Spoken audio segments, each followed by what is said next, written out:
সোনারপুরের গোড়াগাছায় বেহাল রাস্তা, দুর্ভোগে জনজীবন, আশ্বাসে আটকে কাজ। বর্ষার শুরুতেই বেহাল রাস্তার কারণে চরম দুর্ভোগে পড়েছেন দক্ষিণ চব্বিশ পরগনার সোনারপুর এলাকার গোড়াগাছার বাসিন্দারা। কলকাতা কর্পোরেশন এবং রাজপুর সোনারপুর পৌরসভার 1 নম্বর ওয়ার্ডের সংযোগকারী এই গুরুত্বপূর্ণ রাস্তাটি ভগ্নদশা এতটাই যে সাধারণ মানুষের দৈনন্দিন জীবনযাত্রা কার্যত স্তব্ধ হয়ে পড়েছে। নিউ গড়িয়া মেট্রো স্টেশন এবং পাটুলিকে সংযোগকারী গোড়াগাছার এই রাস্তাটি এলাকার অন্যতম প্রধান যোগাযোগ মাধ্যম, অথচ বর্ষার শুরুতেই এর অবস্থা এতটাই খারাপ হয়ে গেছে যে স্থানীয়দের যাতায়াত রীতিমতো দুঃসাধ্য হয়ে উঠেছে। বিশেষ করে বয়স্ক ব্যক্তি এবং গর্ভবতী মহিলাদের জন্য এটি এক বিভীষিকাময় অভিজ্ঞতা। রাস্তার খানাখন্দে ভরা পরিস্থিতি এতটাই বিপজ্জনক যে যে কোনো মুহূর্তেই বড় সড় দুর্ঘটনার আশঙ্কা রয়েছে। এলাকার বাসিন্দা প্রবীর চক্রবর্তী জানান, গত 2.5 মাস ধরে এই চরম ভোগান্তি চলছে। বারবার স্থানীয় পুরসভাকে জানানো সত্ত্বেও কোনো সুরাহা হয়নি। তার অভিযোগ, হাইড্রেনের কাজ চলার কারণে রাস্তা আরো খারাপ হয়েছে। প্রবীর চক্রবর্তী বলেন, বাড়ির বাইরে বেরোলেই কাউকে না কাউকে সাহায্য নিতে হচ্ছে। ময়লার গাড়িও রাস্তার কারণে ঢুকতে পারছে না, ফলে সমস্যা আরো বাড়ছে। অসুস্থ বা গর্ভবতী মহিলাদের হাসপাতালে নিয়ে যাওয়া খুব কঠিন হয়ে পড়েছে। মাঝে মধ্যে পিছলে পড়ে যাওয়ার ঘটনা ঘটছে, যা খুবই বিপজ্জনক। শিশুদের স্কুলে যাওয়া নিয়েও চরম সমস্যায় পড়ছেন অভিভাবকরা। রানী বসু ও শুক্লা ঘোষ নামে 2 বাসিন্দা জানান, ছোট বাচ্চারা স্কুলে যেতে পারছে না, কোলে করে নিয়ে যেতে গিয়েও পড়ে যাওয়ার মতো দুর্ঘটনা ঘটছে। তাদের আরো অভিযোগ, পুরসভার ময়লা ফেলার গাড়ি আসছে না, যার ফলে আবর্জনা স্তূপ জমে পরিস্থিতি আরো খারাপ হচ্ছে। স্থানীয় বাসিন্দারা দ্রুত এই রাস্তা মেরামতের দাবি জানিয়েছেন। এ বিষয়ে রাজপুর সোনারপুর পৌরসভার রাস্তা ও জল বিভাগের চেয়ারম্যান ইন কাউন্সিলর সদস্য নজরুল আলী মণ্ডলকে জিজ্ঞাসা করা হলে তিনি বলেন, পৌরসভা জুড়ে পানীয় জলের সরবরাহ এবং নিকাশির কাজ চলছে। হাউস কানেকশনের জন্য ফের রাস্তা কাটতে হবে। এই সমস্ত কাজ সম্পূর্ণ না হলে রাস্তাঘাট সংস্কার করা সম্ভব নয়। তবে তিনি এখনো আশ্বাস দিয়েছেন যে পুজো আগে যতটুকু সম্ভব রাস্তা চলাচলের উপযোগী করে তোলার চেষ্টা চলছে। পৌরসভার পক্ষ থেকে আশ্বাসের বাণী শোনানো হলেও এলাকাবাসীদের প্রশ্ন, এই প্রতিশ্রুতি কবে বাস্তবায়িত হবে আর কতদিন তাদের এই চরম দুর্ভোগে দিন কাটাতে হবে। বেহাল রাস্তার কারণে সাধারণ মানুষের জীবনযাত্রা ক্রমশ দুর্বিষহ হয়ে উঠেছে। প্রশাসন দ্রুত এই বিষয়ে পদক্ষেপ গ্রহণ না করলে গোড়াগাছার পরিস্থিতি আরো খারাপের দিকে যাবে বলেই মনে করছেন স্থানীয়রা। ধরে পার হতে হচ্ছে। আমাকে তো পরশুদিনও হাত ধরে নিয়ে এসছে। কতদিন ধরে চলছে এই অবস্থা? 2.5 মাস। তার মধ্যে যতবার বৃষ্টি হচ্ছে, বাচ্চারা স্কুলে যেতে পারছে না, মা বাবারা কোলে নিয়ে গিয়ে আছাড় খাচ্ছে, আমরা আছাড় খাচ্ছি। পৌরসভায় গেলে বলছে হয়ে যাবে, এবার আবার যাওয়ার পরে বলছে স্যাংশন নেই। আমরা যাবোটা কোথায়, কার কাছে? আমার নাম প্রবীর চক্রবর্তী। আমাদের রুটি রোজগারের টান, বেরিয়ে যে কিছু করবো তা সেই রাস্তা বন্ধ করে দিয়েছে 2.5 মাস ধরে। ঠিকঠাকই ছিল। তো আমাদের সুবিধার্থে এটা মানে বলা হলো যে হাইড্রেন করা হবে।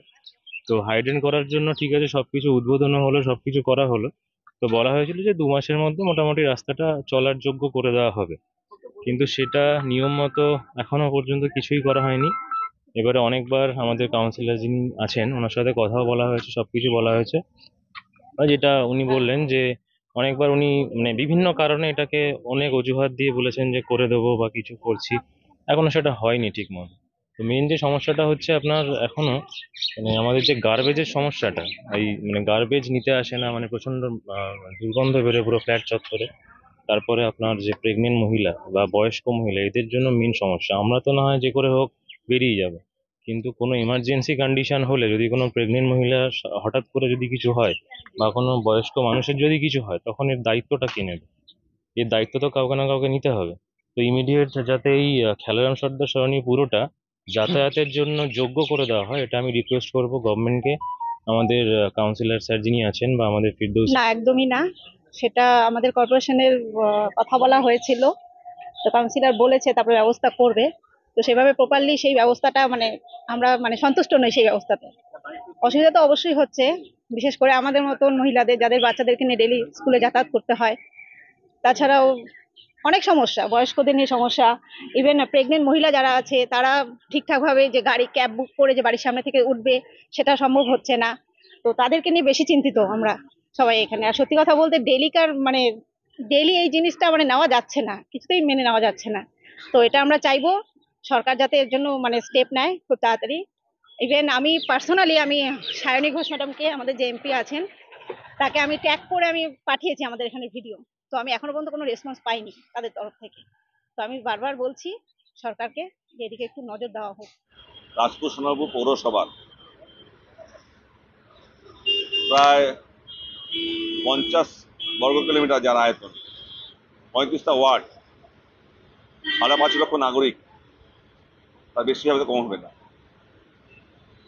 পৌরসভার স্থায়ী সমাধানের লক্ষ্য নিয়ে মানুষের যে মৌলিক চাহিদা পানীয় জল, তার শেষ পর্যায়ে কাজ এখন পৌরসভা নিজে করছে এবং মোরলেস পৌরসভার ডিস্ট্রিবিউশনের কাজ 95% শেষ হয়ে গিয়েছে। এখন আমরা ডিস্ট্রিবিউশনের কাজের মধ্যে হাত দিয়ে যেটা আমাদের কেএমডি রাস্তা আছে আর আমাদের পিডব্লিউডি রাস্তা আছে, এই রাস্তার কাজগুলো চলছে। পৌর এলাকার কাজ শেষ হয়ে গিয়েছে ডিস্ট্রিবিউশনে। এবারে আমরা হাউস কানেকশন, অর্থাৎ যে ভূতঘাটে যে জলটা আমাদের আসছে, সেই জলটার বাড়ি বাড়ি যে পৌঁছে দেওয়া, সেটা কাজ আমরা হাউস কানেকশনের মাধ্যম দিয়ে করবো। ইতিমধ্যেই ওয়াটার ট্রিটমেন্ট প্ল্যান্টে জল চলে এসেছে, আর কয়েক মাসের অপেক্ষা। আমাদের এই হাউস কানেকশন, এই কাজটাও আমরা খুব দ্রুত শুরু করব। ফলে রাস্তাঘাটে আরেকবার কিন্তু কাটতে হবে, যেহেতু আমাদের বাড়িতে কানেকশনটা করা হবে। এবারে আমি খুব দায়িত্ব নিয়ে কথাটা বলছি, পৌরসভার এই ডিস্ট্রিবিউশন এবং হাউস কানেকশন এবং পিডব্লিউডি বা কেএম। সোনারপুর থেকে উজ্জ্বল বন্দ্যোপাধ্যায়ের রিপোর্ট, ডিএন নিউজ বাংলা।